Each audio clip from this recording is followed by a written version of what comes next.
Bismillah, Samsung punya penyusup. Tapi tenang dulu, penyusup yang satu ini justru jadi kabar baik karena membuat pilihan smartphone sejutaan makin kaya warna. Ya, bikin tambah pusing memilih juga sih sebetulnya, tapi pemenangnya sudah pasti kita para konsumen. Betul, kita lagi bahas Samsung Galaxy A07. Smartphone yang bisa didapatkan mulai dari harga 1,3 jutaan ini sudah pakai Helio G99. Kayak mimpi nggak sih ada HP Samsung di bawah 1,5 juta dan prosesornya malah menang banyak dari pesaingnya. Ingat, jaminan update softwarenya juga yang paling panjang 6 tahun bos. Walau ya nggak tahu sih 6 tahun lagi apa masih sat-set dipakai atau apakah belum rusak tuh HP-nya. Pastinya semua balik lagi ke pola pakai pengguna masing-masing. Tenang, pemuja brand sebelah jangan khawatir. Masih banyak kok kekurangan Galaxy A07 ini dibanding HP lain di level harganya. Yang paling mencolok pastinya notch di layar. Memang ini masalah estetika saja sebetulnya, karena kalau sudah dipakai nggak begitu kerasa berbeda dibanding yang pakai punch hole. Saya malah lebih merasakan kekurangan di masalah loudspeaker yang mono. Ingat, Infinix Smart Series dan Tecno Spark Go Series sudah punya stereo speaker dengan grill khusus. Tapi ada juga yang nggak dimiliki HP-HP lain loh. Iya, Samsung walau yang termurah begini, masih punya secondary microphone guna meredam kebisingan saat merekam suara. Buat kamu yang sering merekam video, ini jadi fitur berharga ya rasanya. Oh iya, banyak yang menyangka HP ini pakai eMMC buat storage-nya karena mereka baca di GSM Arena ya yang ditulis seperti itu. Jadi saya maklum. Namun saat saya tes di Antutu, skor storage-nya dapat 39 ribuan, kalau eMMC mah biasanya masih di belasan ribu. Jadi aman ya, ini pakai UFS meski tetap nggak sekencang beberapa brand lain yang skor storage-nya bisa mencapai 70 ribuan. Yang saya tahu hingga saat ini, Galaxy A07 dijual dengan varian storage beragam. Tapi physical RAM-nya tetap 4 GB. Terus terang, One UI itu butuh resource besar dan RAM segitu masih kurang ya buat bisa berjalan dengan smooth. Catat, ini tuh penilaian dari saya yang sehari-harinya lebih sering pakai smartphone mid to high. Tapi buat mereka yang biasa pakai HP sejutaan dengan Helio G36, Helio G81, atau mungkin Unisoc T600-an, segini tuh bisa jadi udah cukup sat-sat. Cuma yang saya notice, bottleneck-nya itu sering terjadi di UI di home screen-nya, kemudian perpindahan antar aplikasi atau saat buka aplikasi baru. Biasanya setelah masuk ke satu aplikasi, lalu kamu berlama-lama di dalamnya, aman dan lancar tanpa kendala, termasuk pas main PUBG Mobile. Nggak banyak loh HP sejutaan tipis yang bisa dapat settingan smooth extreme kayak gini.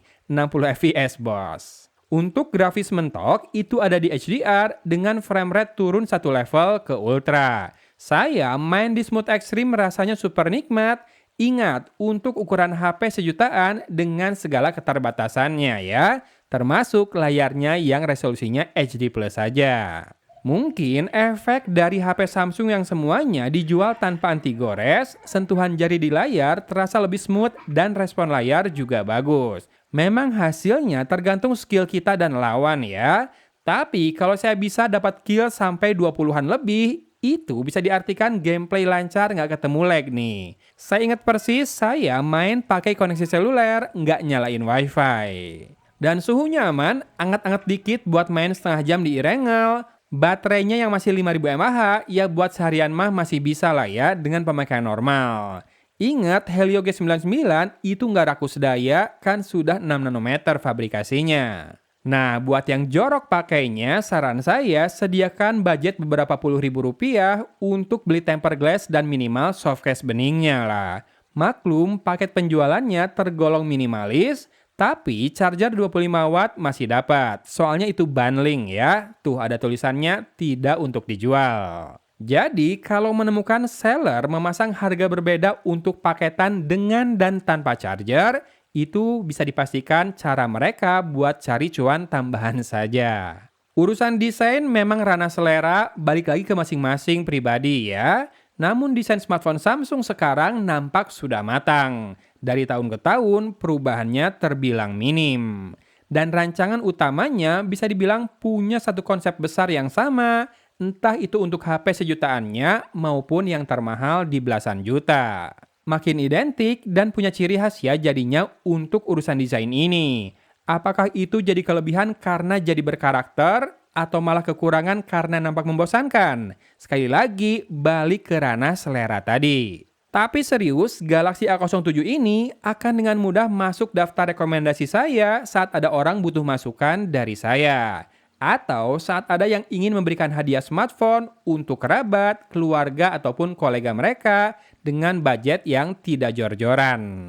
Ya, brand image Samsung bagi saya masih cukup berada di tangga atas di dunia elektronik ini. Nah, untuk imaging, Samsung bisa memberikan sensor 50 megapiksel untuk kamera utamanya dan 8 megapiksel untuk kamera depan.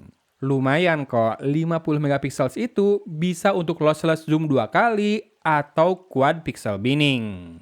Kalau untuk memfoto objek sudah usable ya, ketajamannya cukup baik, cuma depth-nya memang nggak begitu kerasa. Ya kurang lebih seperti kamera HP jutaan pada umumnya lah. Termasuk hasil videonya yang masih goyang banget. Jangan ya, jangan dipakai ngonten kecuali pakai tripod alias kameranya diem. Jangan pula malah kamu yang goyang-goyang depan kamera, kan ngapain, unfaedah banget. Oke, sampel lengkap seperti biasa bakal ada di akhir nanti. Saya update dulu dengan beberapa hal yang dipangkas di Galaxy A07 ini demi bisa disusupkan ke kelas sejutaan dengan prosesor yang mending banget. Nah, selain speaker mono dan layar poni tadi, HP ini juga nggak dibekali NFC.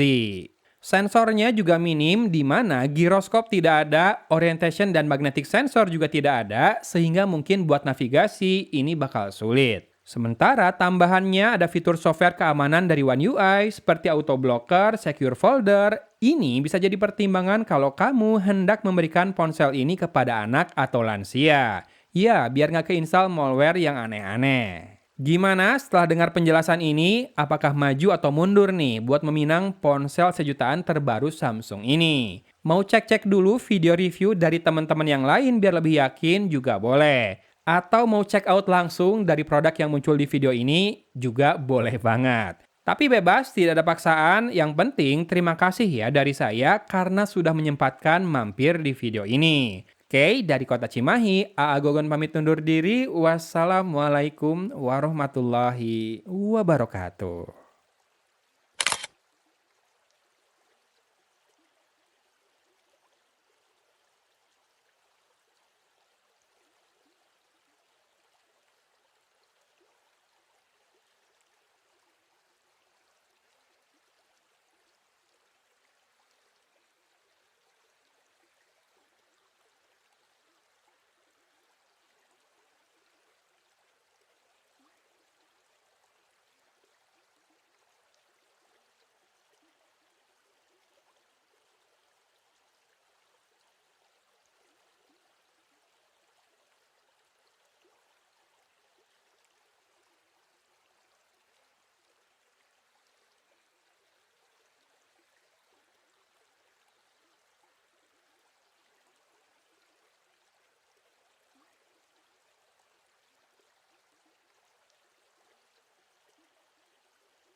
Full HD 30 fps.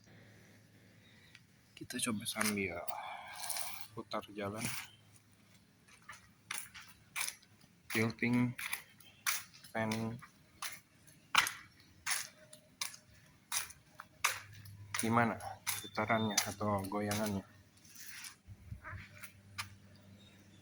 Dan ini perekaman dengan kamera depan, ada backlight, kemudian kita cari cahaya yang paling pas. Oke, kayak gini. Nah, ini enak nih, pas dapat saya dari pinggir ya. Silakan disimak audionya, apakah bisa meredam noise dari sekitar. Lalu kalau sambil jalan, stabilisasinya gimana? Nah, ini yang paling enak.